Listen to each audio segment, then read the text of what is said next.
comunitária. O que acha Trump? Bem, No Oriente Médio, há muitas impressões do presidente Trump no passado, durante seu mandato, de 2016-2020. Acredito que Trump enviou uma mensagem positiva durante sua administração atual. Primeiro, ele está interessado em política doméstica para a América, e ele tem interesse em desenvolver a economia americana novamente e também tem interesse em espalhar a paz na região do Oriente Médio, porque causou muitos distúrbios nas últimas décadas.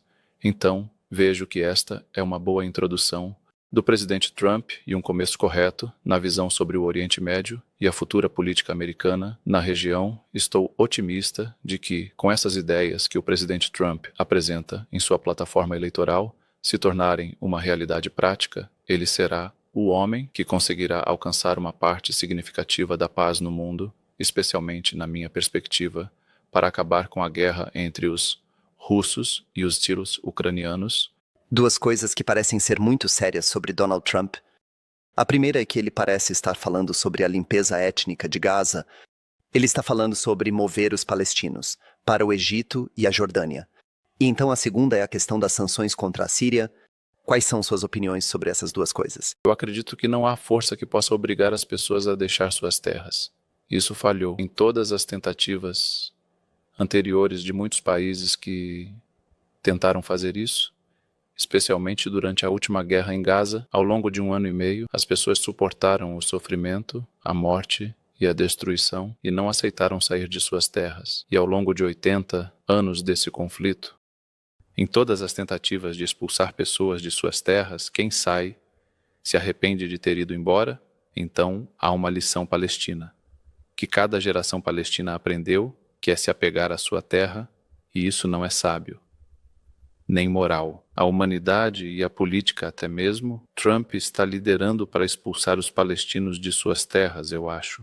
E por que hoje? Ele está expulsando os mexicanos da América e fazendo a mesma coisa. Eu acho que isso é um crime muito grande que não pode acontecer. Eu acho que não vai dar certo. e as sanções contra a Síria? Sanções foram impostas ao regime anterior, porque ele cometeu crimes sistemáticos contra a sociedade e matou um grande número de pessoas. Então, quando esses documentos foram tornados públicos, os Estados Unidos cometeram crimes ao impor essas sanções. Hoje, desbloqueamos todas as prisões na Síria e removemos esse regime que cometeu esses crimes. Portanto, as sanções devem ser removidas com a remoção do regime, e não há justificativa.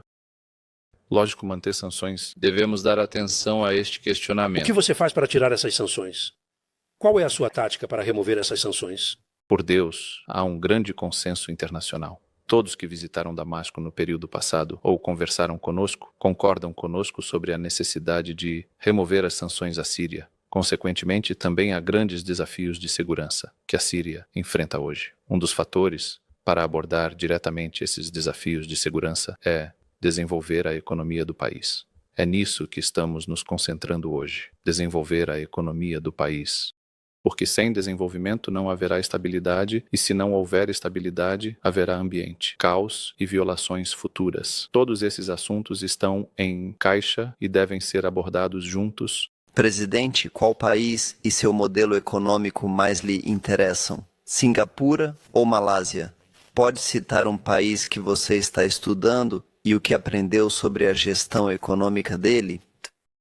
Eu olhei para muitos países, especialmente aqueles que cresceram economicamente, como Singapura, o Reino da Arábia Saudita e também o Brasil.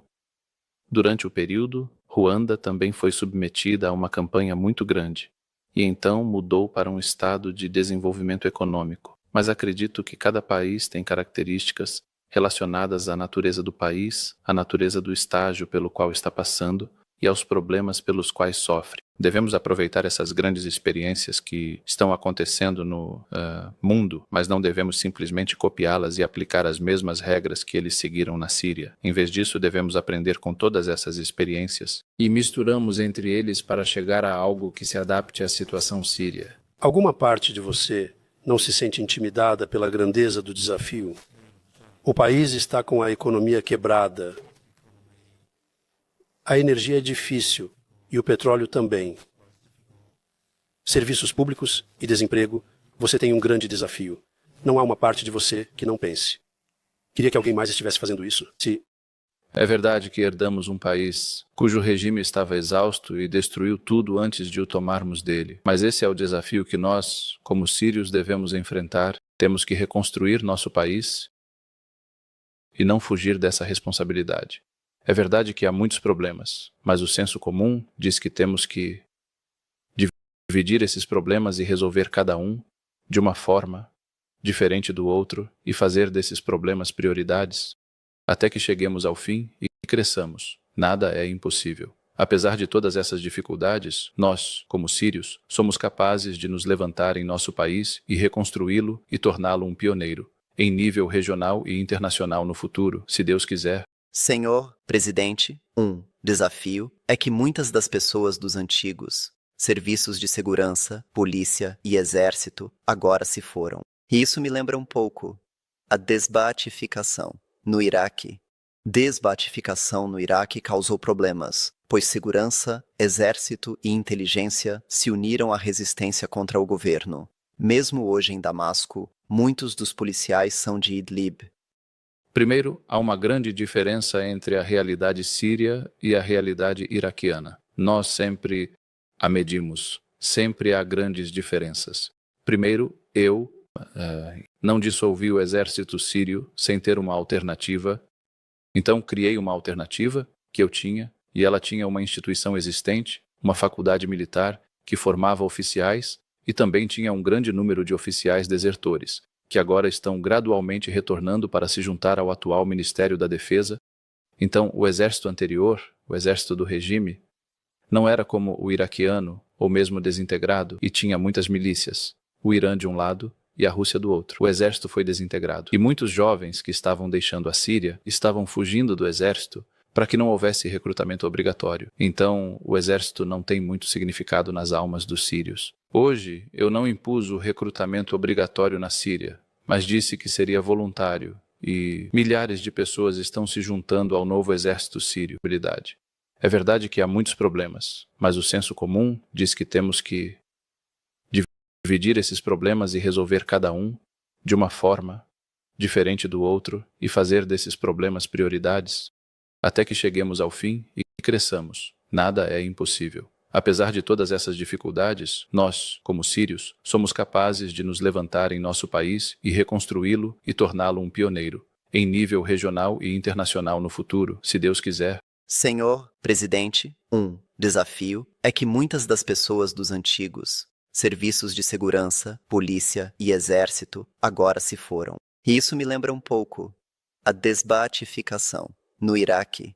Desbatificação no Iraque causou problemas, pois segurança, exército e inteligência se uniram à resistência contra o governo. Mesmo hoje em Damasco, muitos dos policiais são de Idlib. Primeiro, há uma grande diferença entre a realidade síria e a realidade iraquiana. Nós sempre a medimos, sempre há grandes diferenças. Primeiro, eu não dissolvi o exército sírio sem ter uma alternativa. Então criei uma alternativa que eu tinha, e ela tinha uma instituição existente, uma faculdade militar que formava oficiais e também tinha um grande número de oficiais desertores, que agora estão gradualmente retornando para se juntar ao atual Ministério da Defesa. Então o exército anterior, o exército do regime, não era como o iraquiano ou mesmo desintegrado e tinha muitas milícias, o Irã de um lado e a Rússia do outro. O exército foi desintegrado. E muitos jovens que estavam deixando a Síria estavam fugindo do exército para que não houvesse recrutamento obrigatório. Então, o exército não tem muito significado nas almas dos sírios. Hoje, eu não impus o recrutamento obrigatório na Síria, mas disse que seria voluntário, e milhares de pessoas estão se juntando ao novo exército sírio. Quando você era lutador, fez algo de que se arrepende? Eu estava muito preocupado para que nenhum civil fosse ferido durante o nosso período de combate. Embora houvesse muitas reações populares pedindo que atacássemos as aldeias e cidades que pertenciam ao regime, assim como atacávamos as aldeias e cidades que estavam fora do controle do regime anterior, nós rejeitamos isso completamente. Suportamos quase 14 anos de bombardeios sistemáticos nas aldeias, cidades e vilarejos, e não respondemos da mesma forma. sobre o regime durante o período anterior, eu estava focando em trabalhar no regime e suas forças básicas nas quais ele se apoia, como as forças do exército, os ramos de segurança e assim por diante. Eu estava focando muito nas forças que ele usa para confrontar o povo. Eu nunca fui a nenhuma luta paralela.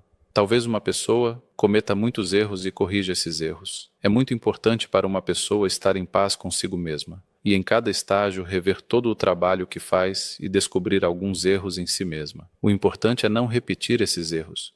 Esta é a metodologia no trabalho que eu foquei durante nosso processo de trabalho e eu não afirmo que não tenho erros. Muito pelo contrário. Cometemos alguns erros, mas não chegamos ao ponto que significasse definitivamente prejudicar civis ou outros.